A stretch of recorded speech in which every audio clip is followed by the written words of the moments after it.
Hello, everyone, and welcome to Healthy at Work. My name is Catherine Wilcox, a workplace health specialist with a big passion for helping people thrive at work. From the home office to the corporate office, from the assembly line to the front line, I've got you covered here for your healthiest life at work. Now let's dive into today's show. Hello, everyone, and welcome to another episode of Healthy at Work. I'm your host, Catherine, and if you're new here, hello and welcome. This week on the show, I wanted to offer some ideas to try if you're navigating anxiety in your workplace. Now, anxiety is a very common human experience. It's very likely, if you're listening or watching out there, that you have experienced anxiety about something, some kind of situation at one point in your human journey. There's also the experience that some of us may have of anxiety disorders, which are diagnosable mental health challenges. And they can be very varied as well.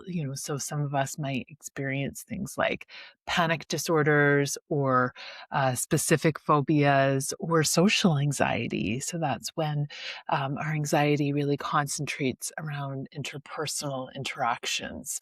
So anxiety is experienced differently for all of us.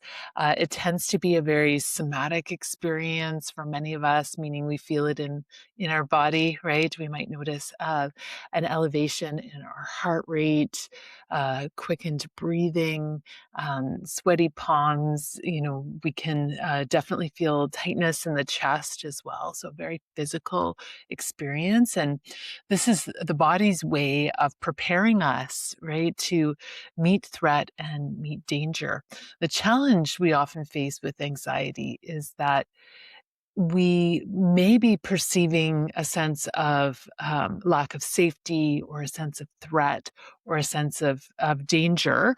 And that actually would be very adaptive if that's the case, right? If you run into the street and, there's some risk of you being hit by a car, all of that activation in your nervous system is important, right? It's going to give you the energy to hopefully get out of the way and keep yourself safer. So again, we want that activation in our nervous system when, we are experiencing unsafe conditions, when, there is a threat in front of us.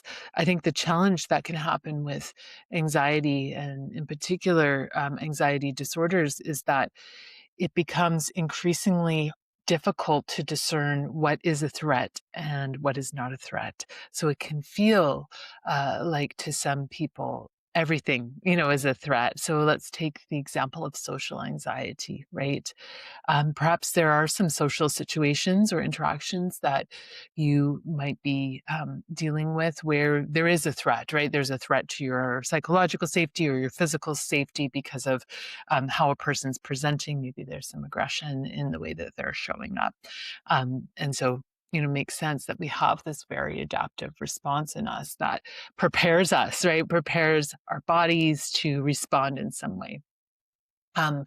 For some people, there again becomes a way in which our ability to tell which types of interactions are unsafe and safe gets interfered with because of that anxiety response. So certainly it's understandable when we take a look around the world in 2026, why, people are feeling increasingly anxious when we look to what's happening with the climate and what's happening geopolitically and look to economic uncertainty. When we look to our workplaces, we see increased unemployment and layoffs and restructuring, which can lead humans to feel increasingly uncertain, right, about the future and their safety into the future. So what are some of the things that we can do if we are noticing increased anxiety? Anxiety has many impacts physically, emotionally, relationally, in the workplace, and in other important contexts of our life. Anxiety is a very somatic experience for many people. So they may notice, a sense of tightening in their chest, quickened breath, racing thoughts. It can feel as though it's very difficult to get control of our physical responses, and our mind when we're feeling anxious. And this, of course, impacts how we interact with other people in our workplace as well, right? Anxiety can drive things like irritability and controlling behaviors in the workplace. It can contribute to people communicating in very impactful and ineffective ways with one another. It can make it very difficult to concentrate, to focus. When the anxious part of our brain is activated, it's very difficult to access other parts that help us make good decisions and think things through and support our executive functioning. So, it's really difficult to be anxious and creative at the same time, because of what's going on neurologically when we experience anxiety. So, huge impacts for the workplace, huge implications. So, what are some of the things that you can do if you're somebody who experiences anxiety at work? So, I wanted to offer some ideas of things to try when you notice yourself in an acute state of anxiety. So, the heart is already racing, the thoughts are already racing. What is it that we can do in order to support ourselves? So I have 3 ideas of things to try, and then I have a 4th idea as well, that I'll share with you at the end of, what it is that we can begin to do to also not just manage symptoms of anxiety, which is what many of us are doing, to be honest, in modern life, is trying to manage that. How do we actually address some of the root causes of anxiety and what is it that we can do there? So the first thing I wanted to put out there, if you are noticing anxiety creeping in, either before you start work, that's very common, for many people before work, during work, or after you leave work, many people find it very difficult to turn off, an anxious brain. They may find themselves kind of spiraling. So, one of the things that I'd like to, put out there is, to be very careful about trying to fight your way out of anxiety and fight anxiety. And what I mean by that is when we tell ourselves that we shouldn't be feeling anxious, when we try to talk ourselves out of it in our head, that there's nothing to worry about, everything's okay, everything's fine, I shouldn't be feeling this way. When we get hard on ourselves for being in this particular state, it tends to fuel the fire. So, what can be more helpful if you notice yourself in an anxious place is bringing a sense of acceptance to what's happening. And some people find it very helpful to begin to do that by labeling what's happening. Just either mentally, you can say it out loud if you'd like, but just being able to say something like, anxiety is here. I feel anxious. In this moment, I'm overwhelmed. This is a challenging moment. This is a challenging time. Being able to name it and bring kind of a kind and gentle attention to what's happening in your body, what's happening in your mind is a really helpful first step. So again, if we notice, racing thoughts, racing heart, sweaty palms, if we find ourselves in a state of anxiety, just reminding ourselves that it's okay to name what's happening. You're a human. You're a human in a very difficult time in human history. And so, firstly, being able to just accept, okay, this is how it is right now. Doesn't mean it's always going to be that way. In fact, that's the incredible thing about feelings, is that they actually do move and change. It doesn't always feel like they will when we're in the toughest moments of them. So being able to meet the moment with this sense of acceptance that this is how it is for me right now. This is just how it is in this moment. I'm feeling anxious or anxiety is here. These are helpful things to be able to start to name. Secondly, one of the most universal human interventions for anxiety that actually we just kind of do naturally is to breathe more deeply, right? This will help prevent your heart rate from spiking if you find yourself in an anxiety spiral. So our breath is always with us, and therefore it's such an effective tool in the moment where we're beginning to have, a racing thought or a racing heart, is to be able to breathe fully and deeply. In particular, if we're able to kind of slow down our exhale. And this is a trick that I really love and I do personally when I'm trying to calm my nervous system down, is to, breathe in through the nose, but to breathe out through pursed lips. This will actually help slow your exhale kind of naturally. So if you're watching on YouTube today, I'll show you what it looks like. So inhaling through the nose, exhaling through pursed lips like this.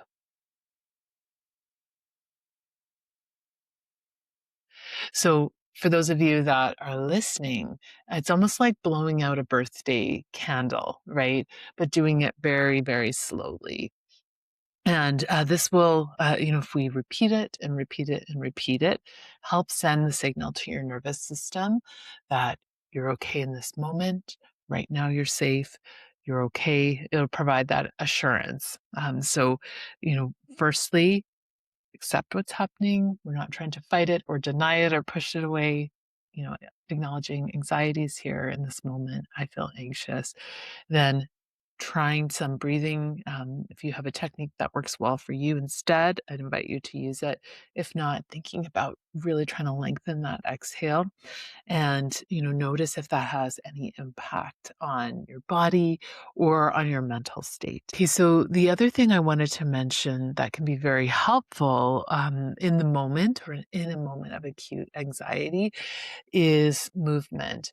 Now, I appreciate that some of you may be working in positions where you can't necessarily get up and move around. Like maybe you work in a call center, maybe you work in manufacturing, maybe it's not possible for you to kind of leave your post or your station in the moment.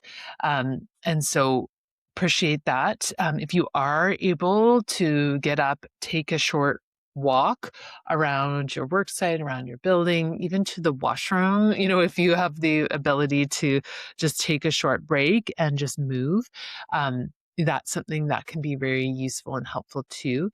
If you are, taking a walk to the washroom to have just a moment to yourself, some people find another very calming technique for acute anxiety is to run your hands under cold water in the bathroom. This is thought to be very soothing to the vagus nerve, which can be involved in, stress response. So different things work for different people. You have to discover what it is that works well for you. But that's a little trick if you're taking a bit of a walk, to see if you can find a faucet, running some cold water, under that, if that's useful and helpful to you. Other ideas for movement, right? Because our bodies are trying to discharge, some of these chemicals that are involved in anxious response or stress response. So even if you can't leave your station or your site, are there other ways that you can kind of bring movement, to the body, whether it's kind of marching on the spot, or some people find, making fists. I'm just doing it if you're watching, opening and closing the fists. So just, moving energy that particular way. So using the space that you have. Another option is if you have like a stress ball or a fidget, something that can be regulating that way that you can actually like kind of squish, that can be very useful to some people as well, and kind of working out some of that energy through movement. So another thing if you're in an acute state of anxiety at work. And then finally, the last thing I wanted to offer today is just as I mentioned earlier, that these are really helpful techniques in the moment to manage the symptoms. Um, and then how do we get to this place where we're sort of looking at what we can do to address the root cause? Because otherwise we're just, managing symptoms, managing symptoms, managing symptoms, which maybe what we need to do, for where this finds us in our life or this point of time. It's not a bad thing to do. However, we do also want to think about, well, what's underneath this anxiety, right? If we're noticing a lot of anxiety around work in particular, um, one of the things that can help when it comes to anxiety is taking action, right? That all of that neurochemistry that's happening in anxiety response, right? If we think about things like, fighting threats or fleeing from threats, or the reason why, again, we have this elevation in heart rate and why our bodies suddenly become on high alert, it's because when we feel anxious about something, um, it's preparing us, right? It's preparing us to address things that are threatening and unsafe for us. But when we don't, right, when, we are anxious about things that we actually can't control or that we can't actually take any action towards, or we believe that, it keeps us stuck in this spiral, right, in this cycle.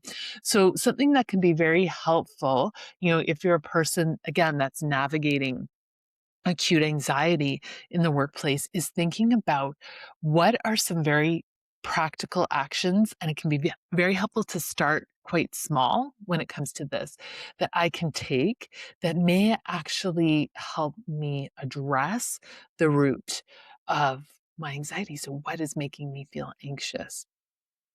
So what are some examples of that? Could be if it's a relationship, if it's a person that you work with, that tends to activate your anxiety. Can you investigate what supports, are available to you in the workplace? Can you talk to somebody that you trust about what some options might be in order to navigate the interpersonal difficulty with that person? If it's your workload that is contributing to that sense of anxiety, what is it that you might be able to control there? Are you able to have a conversation, with your leader? I have some other episodes that you might want to check out around workload and how to have conversations around it. So, is there some action that you can take there? Is there a difficult, report or work task that you have to complete that, is driving, some of your anxiety? If that's the case and you've identified, this is really what's activating me, is it possible to ask for support to break that task down, to take some other type of action that could help, increase your resources to meet that particular task or help you address it in, some other way? So those are just some ideas of things to try this week. I hope that this episode, provided you with some insight, and I hope that you will share it if you found it useful with someone that could use it today. I'll look forward to seeing you back here next time. Thank you for listening. And just a reminder, if you did enjoy the episode, to like it, to share it with someone that could use it, and to subscribe to this channel. Thanks, everyone. Bye for now.